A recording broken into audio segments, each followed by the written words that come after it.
how you can be a design superhero and ultimately save the world.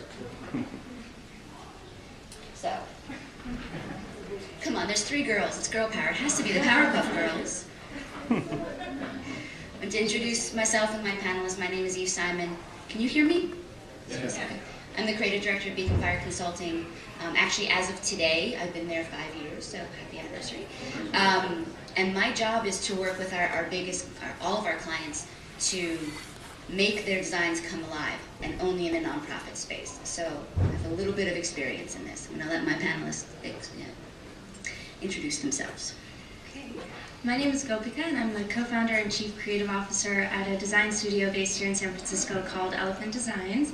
My business partner is sitting right over there, Matt, and we started this about 2 years ago to help nonprofits and social causes with their branding and marketing. So we just celebrated our 1.5-year birthday party, and we're just really excited to be here and share with you a little bit some of our insights. My name is Kaite. I work with the Advertising Council. Advertising Council produces public service campaigns on behalf of our nonprofit and government clients. And I work for the Interactive Services Group, and what my group does is basically meets all the online needs for our campaigns.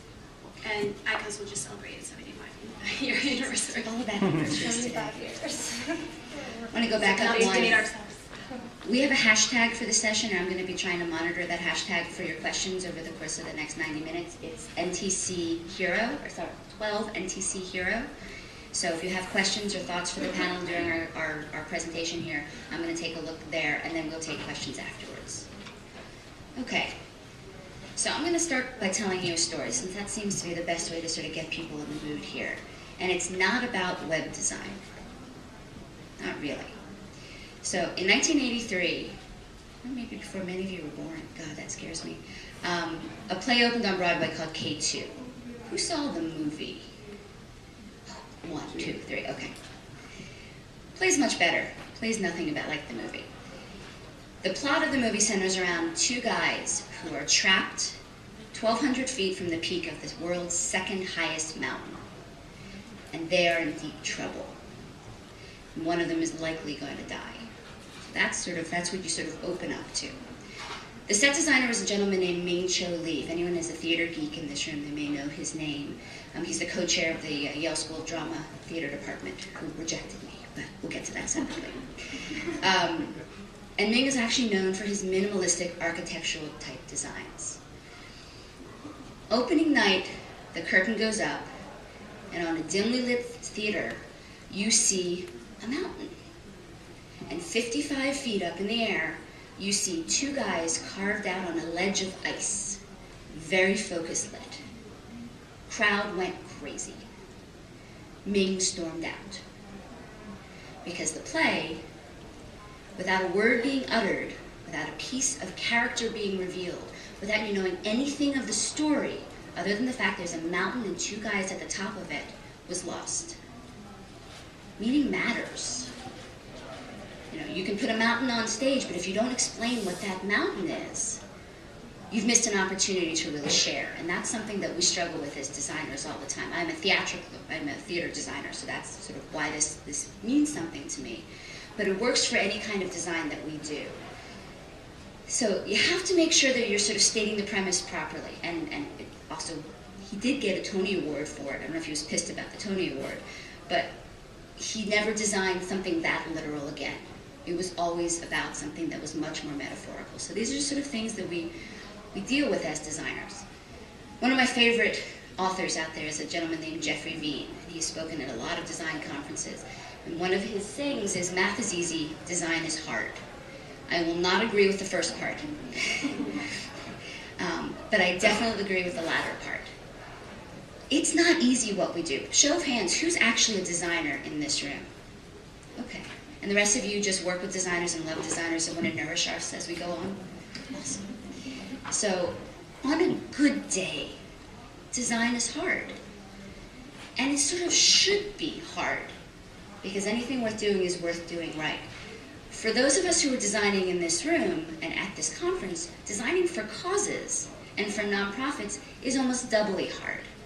because we have to deal with this, the basic issues. We have to deal with color, contrast, shape. We have to deal with all those things that we learn in school or that we pick up along the way.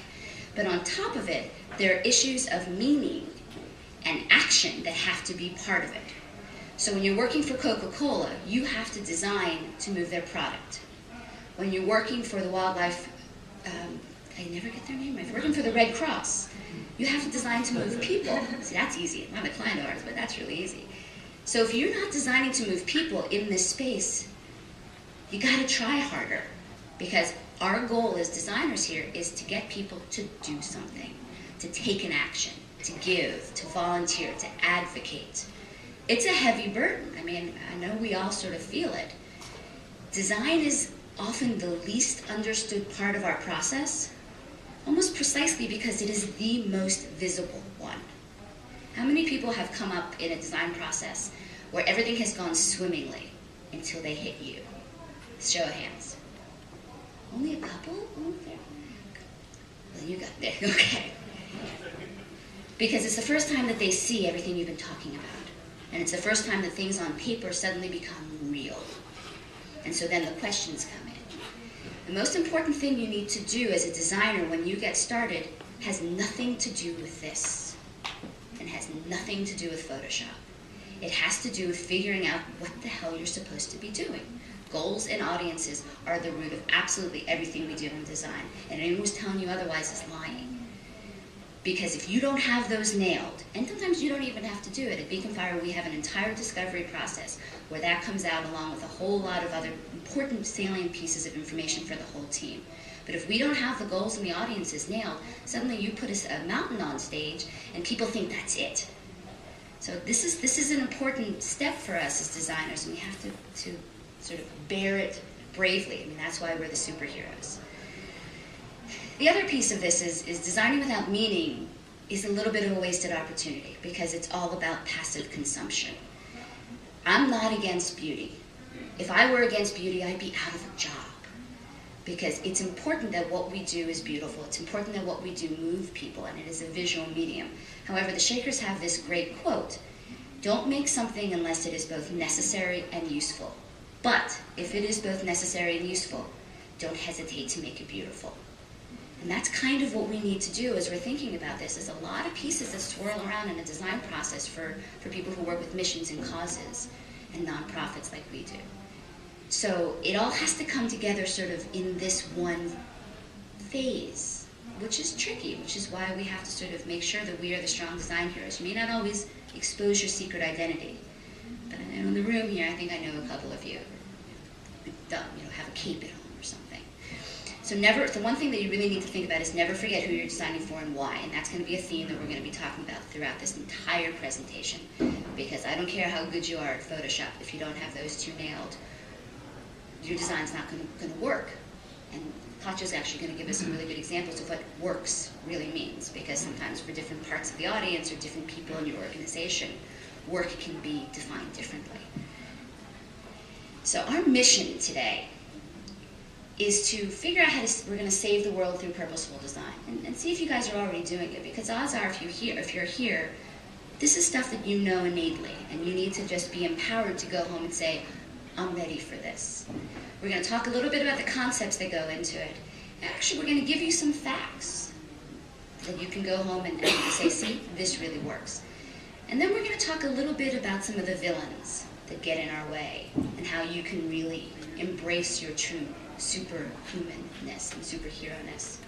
One thing I want you guys to think about throughout this entire process is we're going to give you sort of discrete chunks of advice, and the underlying theme along all of it is going to be keep it simple, keep it straightforward, keep it focused.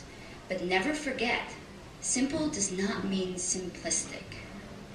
It means directed. It means understanding what you're designing about. So if you want to make sure you're tweeting to 12 NTC Hero during the rest of the presentation, and we'll take your questions as we can. So I'm going to hand this off to Gopika, who's going to walk you through 5 of the key things that you really need to include in a nonprofit site. Some of them you may know, some of them you may disagree with. But these are things that all keep us up at night when we're planning a design. So I'm going to pass it over to Gopika. Great. So Our first example is the Girl Effect. How many of us have heard of the Girl Effect, seen the video, been to the website? Most of us, a lot of us. Okay, this is one of my favorite examples of a strong call to action. You go to the site, and every page that you're on, whether you're on the home page, whether you're on the video, whether you're on the Learn More page, there's a very clear action that they want you to take. On the home page, it's donate, spread the word, and learn more. What I think is great about this, I don't know how many of you are familiar with the backstory of the Girl Effect, but it's actually produced by the Nike Foundation. And they did something pretty interesting, which is they didn't put any Nike branding on there. There's no selling tennis shoes while promoting a cause or focusing on women athletes or anything. It's completely focused on this cause marketing, which is helping girl children. And the message is so clear from the very beginning. The visuals are beautiful, and as you walk through the website, at least for me, I continued to learn more and more about what this cause is all about. So there's this one fact, for instance, that 70% of the world's children that are out of school are girls. I had no idea until I was going through this website. And for me personally, I felt that was strange. I automatically felt like, whoa, like how can I change this? How can I be involved? And on every page, there are these clear calls to action. So imagine the site without those functions. What if I couldn't learn more? What if it wasn't easy to just spread the word or to donate and get involved immediately? Then they would have immediately lost my attention. So the video to date has more than 3.5 million views. It's great. It's not like this is something that Nike is spreading around. This is actually something that everyday people like you and I are looking at and passing along to our friends and getting involved in.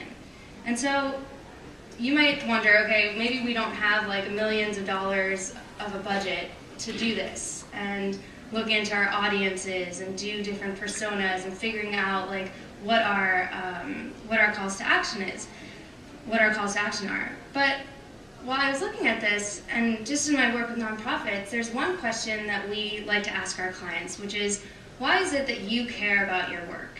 What is it that compels you to do what you are doing? And if you can answer that honestly, then you can come to a clear understanding of what it is you want from other people.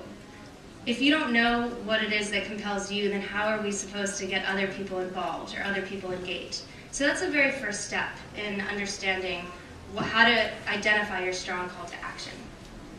Okay, so moving on, Charity Water.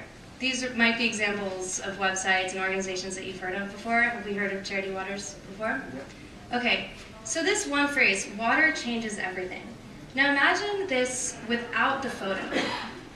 What do you think it could be? It could kind of be anything, right? It could be a vitamin water ad campaign. It could really be promoting any sort of product or organization. When they put this one line, water changes everything, juxtaposed with a woman washing her face, all of a sudden you're given context. A lot of times clients will come to us and they'll say, hey, we just need to change out our photo, or we just need to do X, Y, and Z. But there's no context, there's no broader story or understanding of what that story is. And so having a very clear understanding of what it is you want to achieve with your website, and also giving people a very clear line, this is who we are. You can put your mission up there, you can put some statement up there. What we do on our websites, a lot of the times on our homepage, is just have a one-line sentence that says, this is what we're all about. If you're nowadays, and even us, if you think about how much time we spend on a website, it's like 2 seconds or less. And so you want it to be very direct, clear, and visible. So Charity Waters is a perfect example of that. They put their mission statement right on their homepage. And it's not to say that you have to put verbatim your mission statement. You can tailor it to your audience. And that's one thing that kind of goes back to getting to know your audience, getting to know your story. Like what is it that you want to present to the world? So that was why we chose Charity Waters as a good example of that. All right, so the 2015 Quilt Project, this is actually something that's new to me, and Eve introduced it to me. So we talked about simple, and simplicity and why that's great. And I am a fan of minimalist websites. And then I saw this and I was like, oh my God, this is exactly opposite of anything I would ever associate with simple. But then I looked at it and I loved it. I actually stayed on the website and the homepage and I played around and I started creating patches and I was like, wow, what did they do that got me to actually engage in their website? So you'll see they've created a virtual quilt, and their goal is to get people to have their voice be heard. And they're not relying on people to go take photos or make a drawing and then upload it later and scan it in or whatever. They created an entire package so that you can stay on the site, create a patch, connect to your Facebook albums, upload a photo from there, all while staying in this website. And so it was a great example of how you can be visually stimulating, create something it's very complex, from a technical standpoint, the back-end standpoint, but also visually it's very different from what we're used to seeing on a homepage. Another reason why this is a great example of a successful campaign or promoting a campaign is just read the first sentence in small print. It says 1,000 babies are born with HIV every day. And it goes in to continue a little bit about the campaign.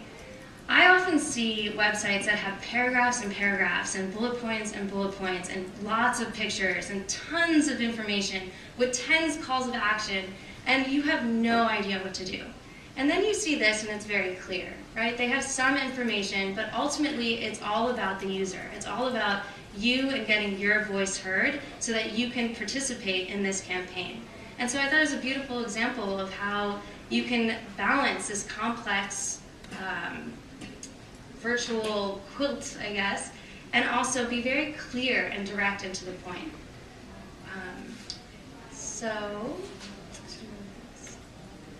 Okay, so the next one is one.org. It's interesting because about 2 years ago I was working on a campaign and one.org kept coming up as this great example of a website for nonprofits, and it just keeps coming up in so many conferences related to nonprofit design. And what's wonderful about one.org is that it's so simple. There's not much color. It's a very simple color palette. They do a lot, and ultimately they're an activist organization. They want you to join their movement. And so they have a lot of things going on, and they present it in a way that's accessible. So in a way, they're also telling you that the problems that we're trying to fight are also solvable, and it's easy, and they're things that we can approach on an everyday basis. And I felt like to be able to capture that in your design, to be able to have branding that also piggybacks on what they're trying to do is something that it's great. It's a great thing to be able to accomplish in your design work. A lot of times when people they approach a design project, they think of the end deliverable, or you think, okay, I want a website and I want it to look like this, but we don't think of all the decisions that you might make. So one.org, black and white with one, supporting color.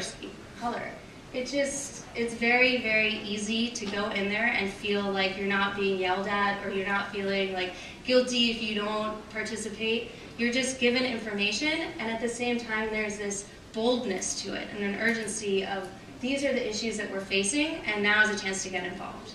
And so this was a great example of how to tell your story and narrate it in a way that people can understand, digest, and easily participate if they so wish. And to piggyback on that, storytelling is a buzzword. Everybody is trying to get storytelling into their work these days. A couple years ago it was, we need to be on Twitter. And no one knew why they needed to be on Twitter. They just said, we just need to be on Twitter. So knowing that storytelling is an important part of this design process is half the battle. Knowing what your story is and how you can tell it, and how you as a designer can work with the client to bring it out in them is really what's going to be the important part for the work. And one does it very cleanly and very simply and very focused. That's my 2 cents. One last one. Yeah, so our last one is Livestrong. So when clients come to us and they say, okay, we want a new logo, and we want that on our website, and we want the logo bigger, and even bigger, and make it bigger, and put it, make a watermark, and then, it's overkill, you know, it's shoving your brand in people's faces, and it's really unnecessary. And so we picked Livestrong as a good example of striking that balance between getting your brand out there, making people know that, okay, this is our look and feel, without shoving it down people's throats. Obviously, if people weren't familiar with the Livestrong logo, if you just kind of put your hand over that logo, maybe the yellow band wouldn't make sense. Just like if you weren't familiar with the Nike swoosh and you saw that everywhere, it wouldn't make sense. But again, it's establishing that brand recognition without overkilling it, right? And it's without being dissonant either, because everyone knows Livestrong. If you saw the website and there was not that yellow, you would kind of wonder if you were in the wrong place or if something had happened, because that has become so ubiquitous. The thing to think about for organizations going forward is there are very few organizations like Livestrong that have that kind of household brand recognition. And oftentimes, as Gopika said, clients will try and make the brand all about the site because they feel that they can't compete with something like Livestrong. So it is a balance you have to strike to sort of be sensitive to the brand and find a context for it. And as a designer, it's always important to be able to defend your design decisions. So if a client asks me, well, why'd you put that there? And I draw a blank, well, then I know that I just did it because I thought it was going to look good. And it's okay. I mean, there are times where you just put things in because it looks great. Aesthetically, you want to create something that's beautiful. But at the same time, if it takes away from the brand, if it doesn't really contribute any value, then that's when you can question it and say, hey, do we really need to put this there? Is this really something that's going to help people understand what we're all about? And so that's another kind of aspect of design that should play a part in the whole process of websites or anything that you're creating, really. So we wanted to just show those as examples of sort of what we're leaning towards, what we're sort of all trying to go for as an ideal. Those are 5 main issues that make websites strong for nonprofits. There are more than 5. I mean, we've hit calls to action, developing a strong mission, working with a visual narrative, coming up with impactful visuals, as well as how do you play with brand. Trying to find role models that do this well are often tricky, and rarely, as an outside advisor, as an outside person, do you actually get to know if it even works. We have the benefit of someone who's actually been able to take a campaign that was a redesign, 2 different redesigns, and show you that it works, and show you the metrics of it. So Katya's going to walk us through 2 case studies that show you the value of design. We're all sort of setting the tone here so that you can pick it up later and get engaged a little bit about how to be a design superhero because you know it works. So Katya's up next. Okay, so as I mentioned, my group at the Advertising Council handles primarily the project management aspect of website development for our campaigns. We collaborate with the campaign team, find out what online needs they have. We draft the RFP. In most cases, we come up with a web development partner, although sometimes the agency of record also chooses to design the website. So this particular website was for our Shelter Pet Project campaign. It was basically to encourage users who are looking to get a pet to first look at shelters and possibly adopt a pet that's already in the shelter. And the site was developed in 2009, kind of on the end tail of all Flash sites. And obviously the most important feature of the all Flash site is the loading page, because that it usually takes a while for them to load up. So during our usability testing, the heavy use of video and Flash throughout the site kind of caused the slow load times. And if you go to the next slide, we have eventually it gets to this really cute dog, and it takes about 10 seconds for the video to load. It was a video of a dog that kind of gave you a video introduction to the site. And while the page was loading, a lot of users felt like the dog on the homepage kind of looked a little bit menacing. Although once it kind of loaded, they found it really cute. But really, users kind of articulated that they would prefer faster load times and less video and animation. They also kind of expressed that they would love to see a little bit more information on pet adoption on the site, this being a pet adoption campaign. So next slide. This is what you would see when the site fully loaded. As you can see that the collapsed state of the main navigation kind of was very confusing to the users. They didn't really identify that they needed to click on the pet stuff in order to reveal the main navigation. I guess the designer was kind of going for a minimalistic look here, but for a lot of users it was very confusing. Some users, even once they used it, they couldn't really remember how to reveal it again. Others took the imagery literally, so a lot of the users tried to click on the dog or a cat in order to actually find a pet to adopt.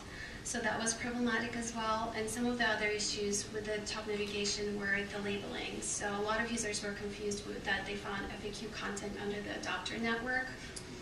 And they expressed the fact that having FAQ in the label would have probably been very useful. And the Get Involved area was also perceived more for strong advocates with bigger commitment than not average consumer. However, in reality, the section contained low-level commitment items such as signing a pledge or going to the Facebook page for the campaign. Okay, so we took all of that feedback from our usability testing and then some, and then this is what we came up with. The site is now cleaner, more open and inviting. It is now a scrollable site, so we did discover that users actually know how to use a scroll bar, so there's no need to try to fit everything in the fold. The navigation was simplified. It now remains across the top as you navigate from section to section. The items were relabeled, so they're more actionable now. So it's like find a pet, find a shelter, learn more about pet adoption. The pet search feature was brought up to the home front as well, so people can just put in their zip code and put in what type of pet they're looking for, and boom, they have it right there. And we also introduced some new content to bring a little bit more like storytelling and human element to the site with the pet adoption stories, and you see them a little bit at the bottom, below the fold.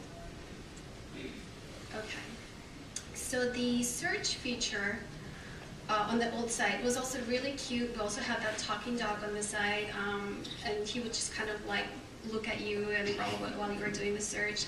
The questions were really cute and creative, but they were very confusing for users, and so they wanted to see something a little bit more straightforward.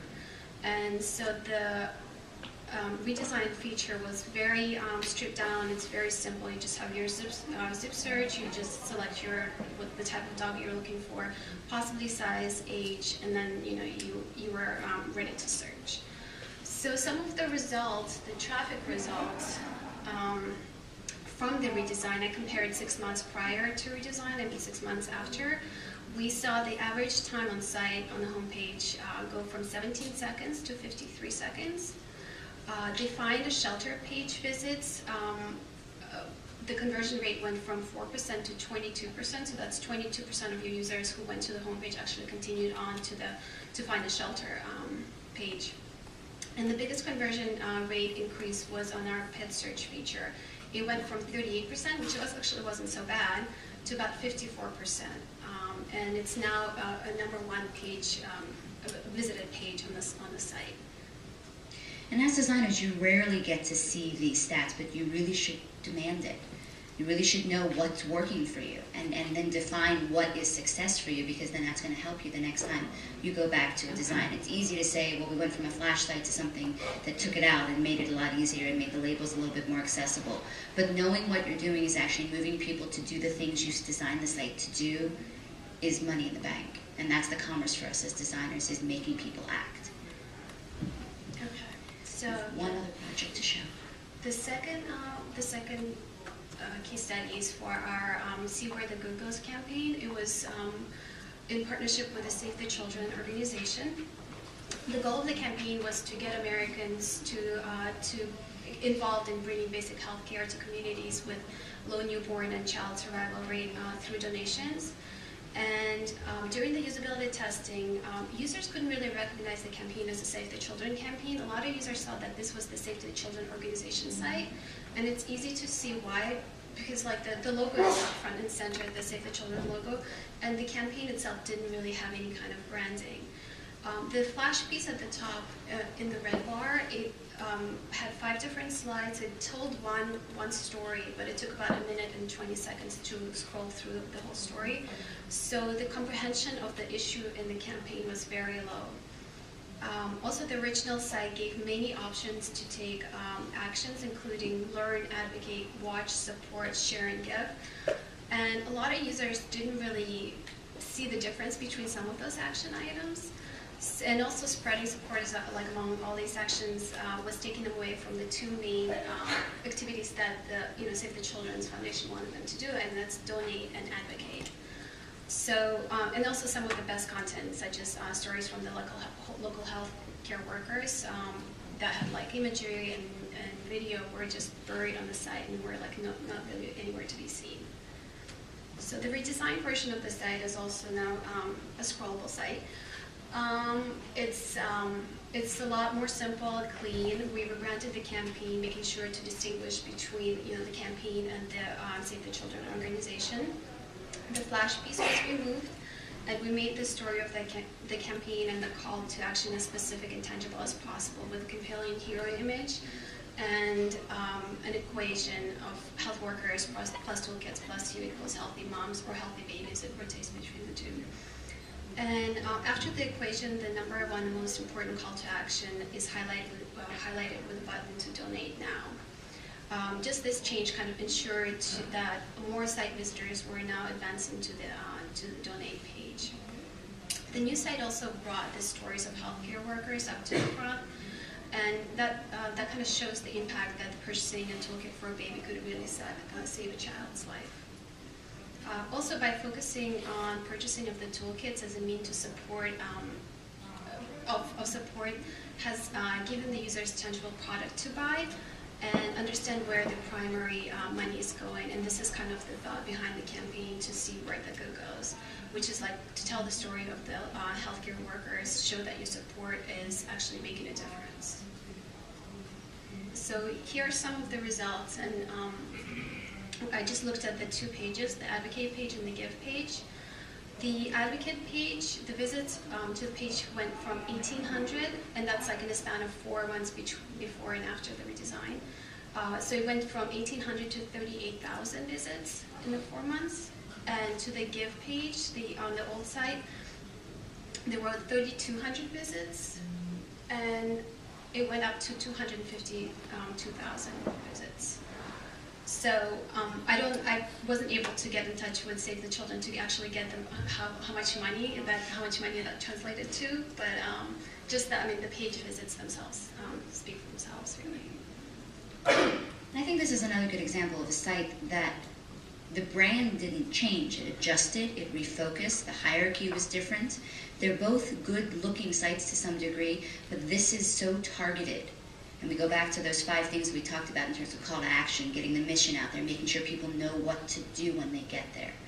So now that we've actually given you some stats and given you a little bit of background, it's time for us to sort of talk about how this is going to work for you and how you guys can sort of don the capes when you get home. I want to talk a little bit about some villains. They're not really villains so much in terms of the fact that they're not really evil. They're sort of drawn that way. I like to call them the League of Misguided Design Foes, and I've only done 3 of them, and a great comic book artist named Bob Lipinski drew these for me. There are many, many others, and we can probably in the questions later, I'd like your suggestions of who we should add to the league here. But the 3 that we're going to talk about today are, from left to right, Wasted Pretty, Mr. Bottom Line, and the Code Zombie. And these are going to either give you guys some fits over there, or they may be people that you already know. And if you're in the room, I'm really sorry, I don't mean to offend you. So the first one that I really want to sort of dig into is Mr. Bottom Line and Nephew. This is a guy who maybe runs your nonprofit. This is someone who holds your purse strings to your design budget. This is a person who doesn't think that design has any value because his nephew just graduated from high school and he can do it for free. So what do you do when you come against someone like this? They obviously have their mindset, and nothing that doesn't plug into a spreadsheet really matters to them. And I'm all for spreadsheets when they're appropriate. We are a spreadsheet-run company at Beacon Fire. I actually joke that my boss and our principals about spreadsheets, and they have their place, but they don't have a place in terms of quantifying what's important about design. Mr. Bottom Line doesn't understand that. So a theme in a lot of dealing with these villains is going to be communication, and how do you tell the story, and how do you make your work valuable to him. He's not going to necessarily understand, well, there's a brand, and there's a call to action, and there's all these wonderful things that we just talked about. Where he's really going to want to know is that last screen of Katya's presentation for each of these things. What is going to be the bottom line? What's going to yield a return on investment? Has anyone ever actually, as a designer, been asked to produce return on investment on their project? Yeah. It's hard. How do you quantify something that is almost, in essence, unquantifiable until you've actually launched the thing and you test it? So we're over a barrel a little bit here, but if you can keep the lines of communication going and you can find a way to represent your passion cleanly and clearly to someone like this, he's not going to go and say, well, I'm just going to give it off to my nephew anyhow. This also happens with consultants or with people who are being hired to do work for you. That if you're too expensive sometimes, they don't see the value that that money represents. Because oftentimes, sometimes, if just because you charge more money doesn't mean you're not worth it. Usually you're charging the money because you're worth it. And so you have to make sure that people know your value. You show your examples. You make, if you can, get stats about previous projects that you've done and show the transition from something that was not effective to how design actually moved the needle on the things that are important. The other thing for someone like this to recognize is it's not about him. And as we do discovery sessions at Beacon Fire, we often have Mr. Bottom Line or 5 Mr. Bottom Lines sitting around the table. And they have an agenda. But it's not the agenda of the people coming to this website. And it's not the goals of the people who you're designing for. So without pissing him off, you've got to make sure it's clear that you're listening to him, but then you're going to design it for the people who actually are the end user, which is your audience. So that's, I'd like to hear in our questions if there's anyone who's come up with a good strategy to deal with Mr. Bottom Line. Wasted Pretty is a really tricky one for me because, again, if I didn't make things that are beautiful, I'm out of work. But pretty for the purpose of itself is not going to get you where you need to go. So Wasted Pretty is happy to make something beautiful. She may be a designer, she may be a creative director, she may be somebody who just wants another Webby. And I'm sure we've all run across this in our experience, whether it's a senior designer in your company, it's an agency that you're working with. Somebody who just doesn't get it because all they want to do is the big splashy picture and they want the name on their client list. So for Wasted Pretty, she's tricky because of that. And the best way that I can suggest that you argue with her a little bit is to go back to the notion of meaning. That designs matter, and designs matter for certain people in different ways, so there's never one size fits all. You know, it isn't just going to be, let's just do what the other people did. Let's just see some beautiful flash piece or some sort of really interesting, really big picture on the homepage because it worked for X. If you don't know what the project goals are and you don't know who you're designing for, it doesn't matter how beautiful it is because it's an opportunity that's been wasted. So in my mind, she may be one of our more dangerous villains. And then we come up to the Dear Code Zombie. Right? Does anyone here code their own design work? Anyone do their front-end work? Okay, I'm not necessarily talking about you guys, so don't mug me afterwards. Because usually designers and front-end people are usually a team in terms of rendering what that design is and making sure that it works the way it's been designed. I'm talking about people who may be kept in a very small room, very darkly lit, and fed Skittles a couple times a week. So at Beacon Fire, we do have a very well-adjusted bunch of tech people, one of them just sitting over there. But the Code Zombie doesn't care about your design. He doesn't hate you. He does not like it. It just doesn't matter to him because all that has to happen is it has to work. And oftentimes you'll spend all this blood, sweat, and tears doing everything for your client, and you get it perfect, and you get the sign-offs, and you're so happy with yourself. And you just sort of toss it over the wall to your tech department, and God knows what comes out on the other end of it. So the most important thing to sort of deal with a Code Zombie is communication. I mean, we are speaking different languages oftentimes. I mean, I know nothing about Cold Fusion or PHP or anything like that. I know that my site needs it to work. I know that what I design in Photoshop won't matter if he doesn't build it the right way. So making sure that everyone is on the same page and understanding what the purpose of this is. And if you have to do a little bribery, a little extra Skittles, something like that, do what you need to do to sort of come to an agreement and make a relationship with the people who are going to be rendering your work. I mean, that's probably one of the hardest things to do, because you're all part of a team, but sometimes your tech guys aren't part of the design process. So if you can, bring them along, even if it's just sort of, hey, this is what we're doing. Hey, I'm designing this, or my designers came up with something really interesting that could do X. What do you think? You'll be surprised that zombie suddenly calms down and becomes a normal person again, because they're willing to help you because they all are on the same team at this point. So Code Zombie is a fun one. And then we really come to you guys, who are creative Avengers, who are superheroes in hiding. And your goal in all of this is to advocate for great design and to create meaning with your work, which is hard to do with some of the villains that are willing to sort of keep you from that. So again, I'm going to hand this back off to my resident superhero over here to give you some ideas of what tools could be really helpful for you on your tool belt as a designer. Okay, so I'm going to run through some things that I use, and some things are new, and some things I've been using since the beginning of my career. And it would be great to get some feedback from you during the Q&A of different things that you use as well. So the very first thing that I do, I don't open a computer. I mean, most designers, I don't think they start with the computer. If you do, I mean, hats off to you, but I just can't work that way. It definitely starts with strategy. One of the things that we love to do with our clients is meet in person, if possible, and walk through a series of questions that help us understand the organization better, help us understand their audiences better. And from that, we'll do our research and come up with personas. This is something that can really be helpful if you have the time and the resources to do it. I really strongly recommend doing it, but kind of putting yourself in the shoes of all the different types of people that would interface with the website, with whatever it is that you're creating, and then figuring out what actions that person would want to take. So maybe your board of directors would want certain things that are very different from just a passerby onto your site. So that's been really helpful in us. It also helps somewhere down the process. Say you're, 3 months into the design process, and you can always go back to that initial persona document, your strategy documents, and say, okay, are we in line with what we originally set out to do? And if you're not, then you have to shift your design, you have to shift your focus. And hopefully you keep that as your core foundation, and you make decisions based on these strategic questions that you've asked in the very beginning.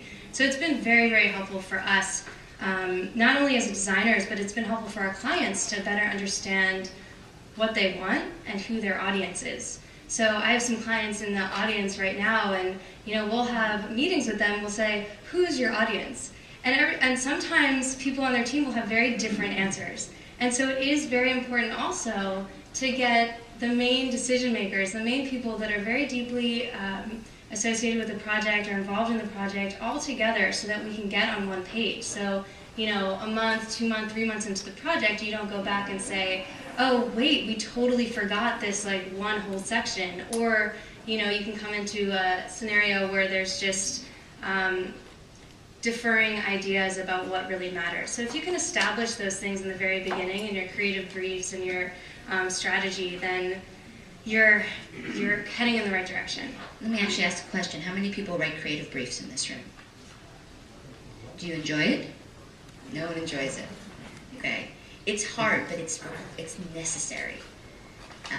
Gopika's talking a little bit about getting her clients in one room. Workshopping is a really important tool, because not only are you going to hear what people are saying, you're going to hear what they don't say. I do 3-hour design workshops, and I like to think of it as group therapy, because I'm watching them.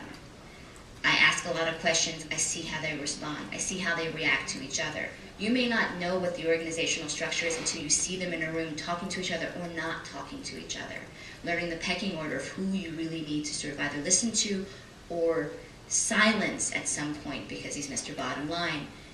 is a really important tool in your tool belt in that sense. It's that it's all about observation, it's all about communication, and it's all about documenting it. Yeah. Does anyone in here use style tiles? Is that something?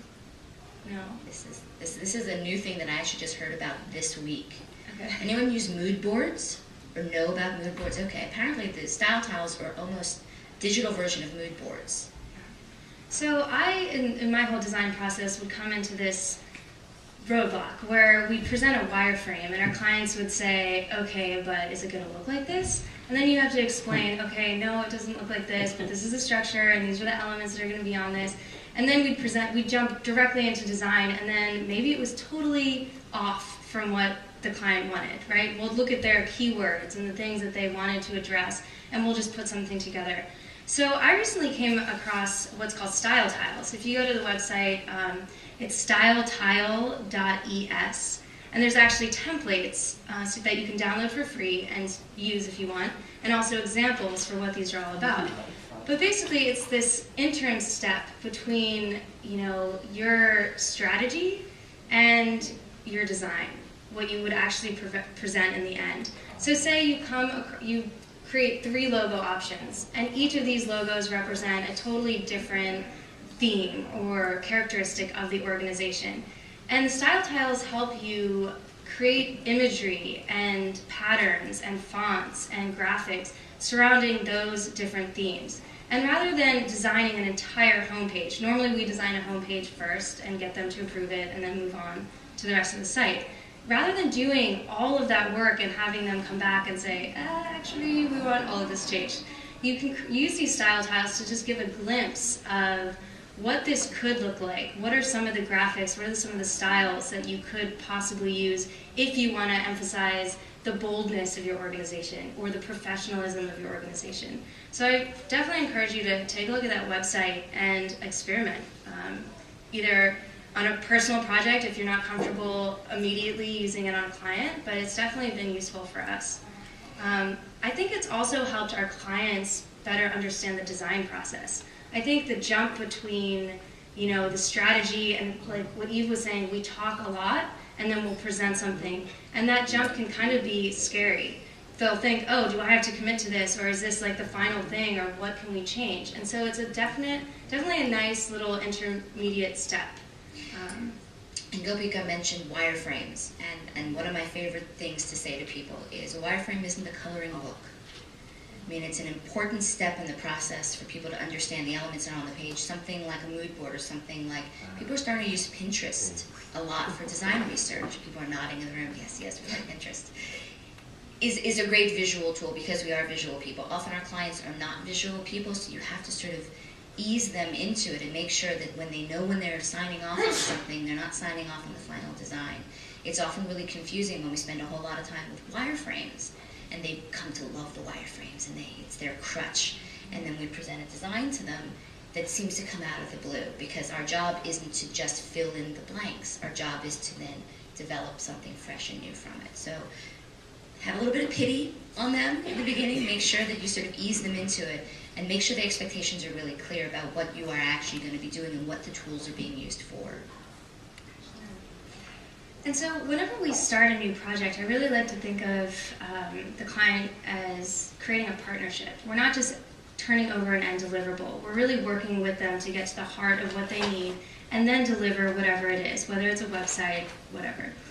And what's been helpful for us is to document everything. So we started a year and a half ago. We've gone through a lot of different processes, and one of the things that we use is WUFU forms to just put everything where both the client can see it and where we can refer back to. So when you present your first comp of a homepage, you send it over with a link that is customized, and they'll submit, and the client submits feedback right there. You can ask Matt, my business partner, I'll often interpret clients' comments in a very different way than he does. So after the client puts it in writing, we can both look at it, we can both see, okay, this is what I think that this person means, and he will have his interpretation, and if we need any clarification, we can pick up the phone and call the client. But at least initially having things in writing so that you can always refer back and say, hey, well, you said you wanted X, Y, and Z, and then you can make decisions that are more informed versus what you might think you are needing to do.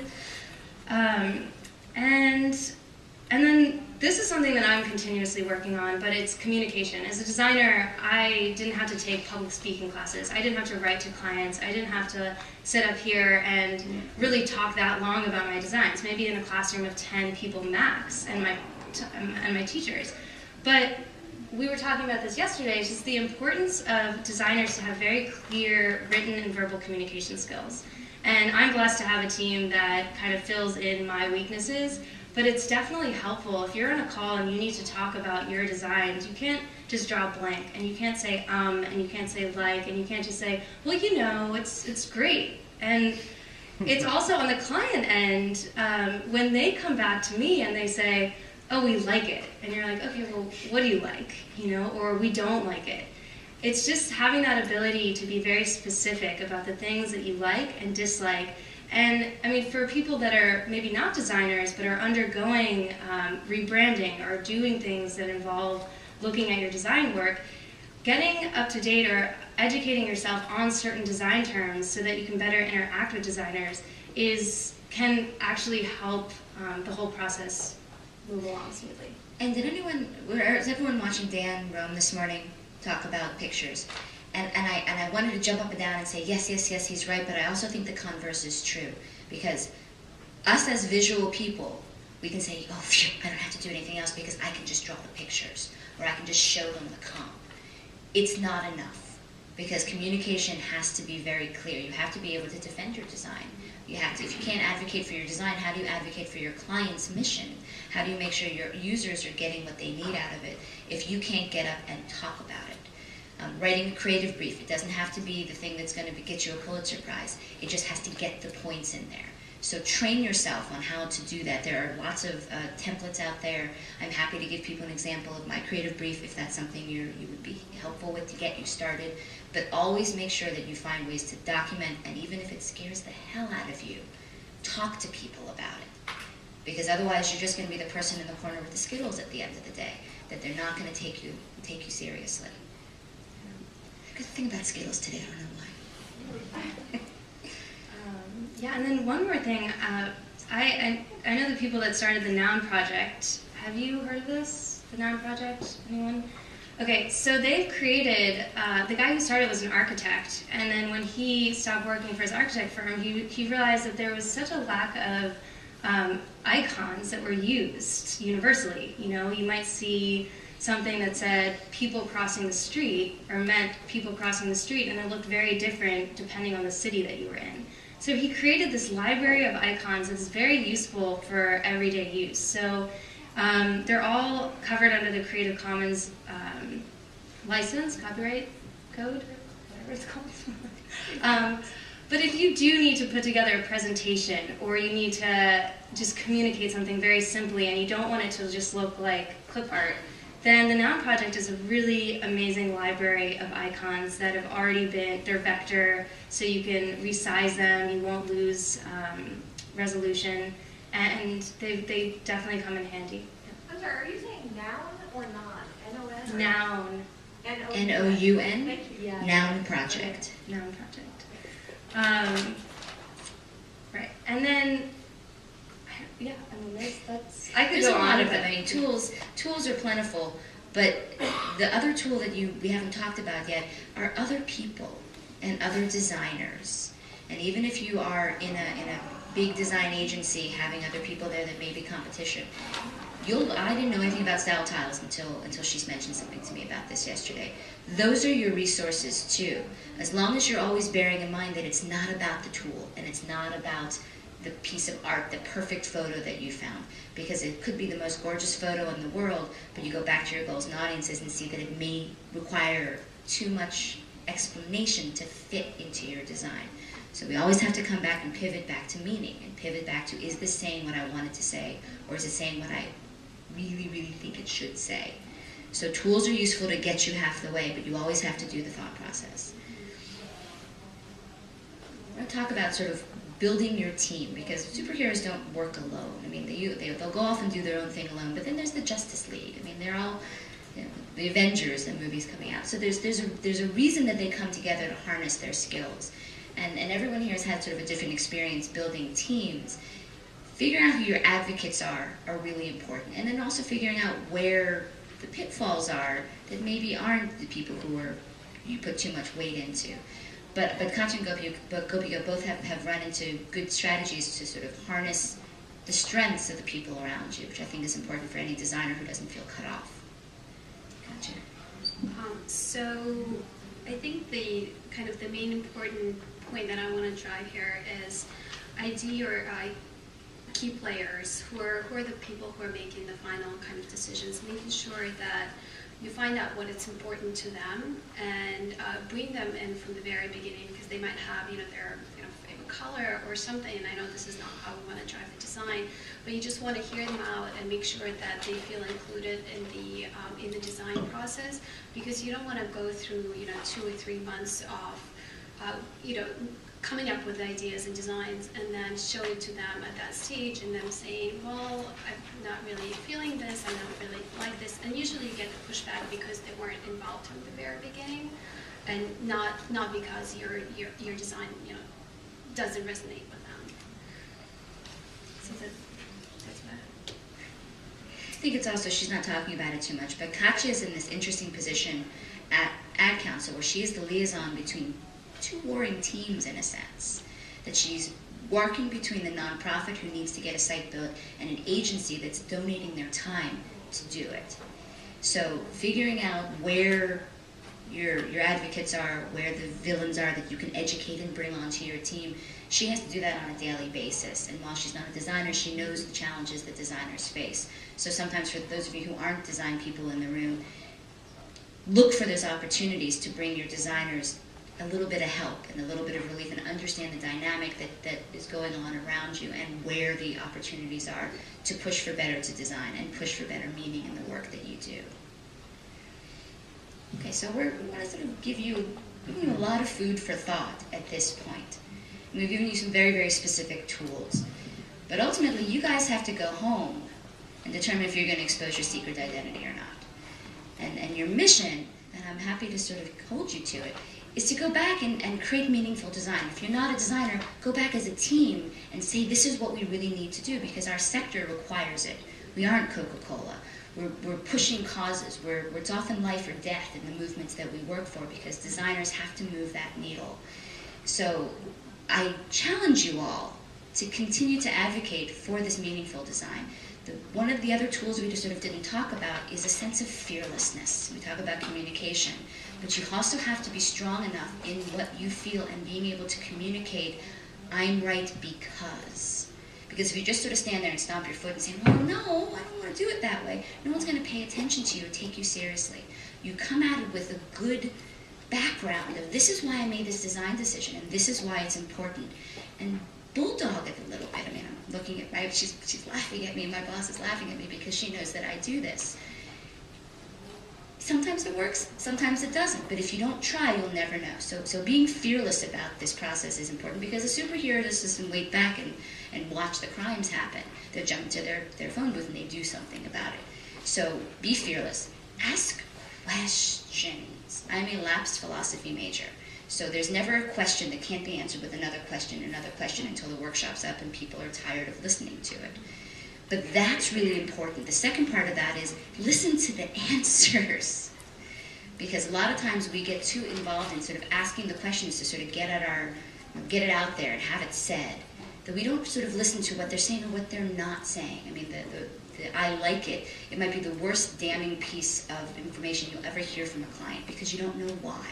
It's the same thing saying that I like blue. Well, there's millions of shades of blue. If I show you navy blue, you're going to come and yell at me because it wasn't the right blue. So keep pushing.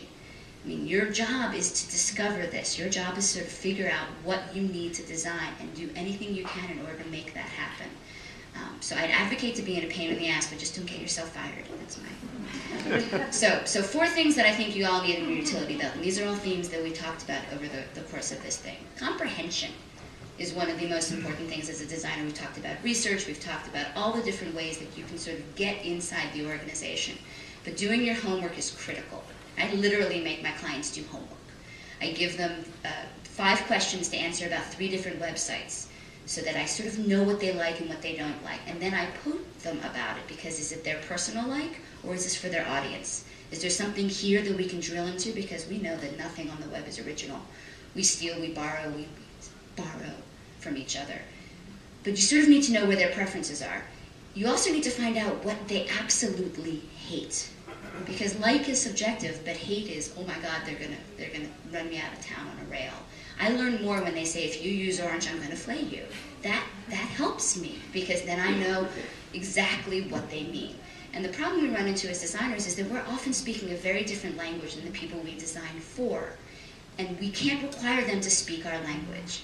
We have to find a way to translate between what they say and what they really mean without them feeling the need to do it. So you're a superhero, you're a translator, you're doing all these things, and you all have to do it at the same time, so it's hard. But it's something you have to make sure that you can sort of get. If you do not understand the organization you're designing for, if you do not understand their goals and their audiences, don't go any further, because that's really an important one. Communication. We can't talk about communication enough. I'm not going to advocate that everybody goes and joins Toastmasters, if you guys know what Toastmasters are, but it can't hurt. We talk about public speaking, and most as designers, we've been trained to sort of sit there, head down with our pencils, and we're drawing and we're sketching, and everyone leaves us alone because we're creating art. You have to get up off the table. You have to get out of the computer. You have to find a way to communicate what you're doing, or you're going to end up with a mountain on stage that means nothing about the play. Nothing against Ming Cho Lee, he's an amazing designer, but he missed the point, because it's not about the mountain. If you communicate with your team, you're going to find out what it really is about. So being able to articulate what's about to be visualized is probably one of your most important skills as a designer, and if you need to build it up, find ways that you can talk to people in your organization, talk to your clients, talk to your friends, talk to your parents, whatever you need to do to get comfortable in doing this, it's pretty critical. See, context is an interesting one. We've mentioned that a couple times today. Every year, instead of doing resolutions, I come up with a word. That's going to be my word for the year. And this year, it just seems to be context. Everything comes up is in context of this. This relates to this. And as things are getting more interrelated, and as even our technology tools are trying to pull related data, you have to be the same way when you're dealing with your designs, and you have to be strategic in the choices you make. Katja's example of the Save the Children design, the original one, is a really good example of what not to do, because they put so many things on the page that none of them worked. And if you put one key action in context with your message, suddenly everything works. So cherry picking those pieces are going to be really important for you to identify what's going to make your design work. So even if something works for you, one of the things that I use as a test is if I can't explain it to my mother, it goes in the trash.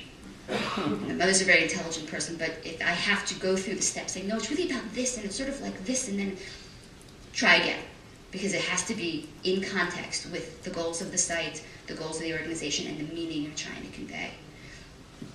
And collaboration is one that sometimes it comes in different forms. If you are collaborating with a team, it's often different people. It's not a designer and a designer and a designer. Unless you have a large design team, you can all sort of have a brain trust together. And above all, this is probably the most important thing I'm going to leave you guys with today, which is, with great design comes great responsibility. It's hokey, but it's true, because you guys have a lot to accomplish. And everybody is a superhero in their own right. And it's really important for you guys to get the support that you need, but also know what you do is really, really important to make a change in the world and to save it. So, thank you very much. If you have any questions for us, you can either tweet or you can also contact us afterwards. Are there questions from the audience? Is everyone's quiet? Everyone awake? Is it time for coffee? Yes, in the back. In the black? You. It's you. No. Okay. You mentioned movement forms? Yes. How do you spell that? What is that? It's W-U-F. Oh gosh, I have a bookmark, so. F-O-O. Yeah, W-U-F-O-O. Yes. Do you have any suggestions for working with themers in Drupal? a really good question. You want the honest answer? Tell them to use a different platform. I think you have to make it clear that it's not one size fits all, and a lot of times themers like to templatize things to death. And you find the commonalities and things that are going to work across different templates, but make sure that you don't let the code zombie take over and determine what your design is going to look like because it fits in their modules. I mean, you remind them, especially with Drupal, Drupal's an open source, you can code anything. Make them do the work. You know, make them stand up for yourself and advocate, this really needs to be this way, and this is why. And then try and find another platform. I'm looking for a good themer if anybody. Other thoughts? Yes. Hi, I am a front-end developer, but we don't have budget this year for design, unfortunately, so I have taken on that task. Okay. And I do okay at it, it's not bad, but I do realize I have limitations as far as design is concerned. So I'm still feeling kind of new at this, but I'm starting to grasp it. But I would love to hear any recommendations for resources online that I can start looking into to help improve my skills design-wise. Come see me afterwards, because there are places you can go for lots of good online courses that can sort of get you going. And Twitter is actually a great tool for going out there, following hashtags, and finding people who are sharing really interesting tools like things like style tiles. But come talk to me afterwards so we can find some resources for you. Please don't forget that as you're saving the world, also evaluate the session. I'd really appreciate it. Because we have to have a lolcat in every presentation. Any other questions? God, class dismissed. Thank you, guys.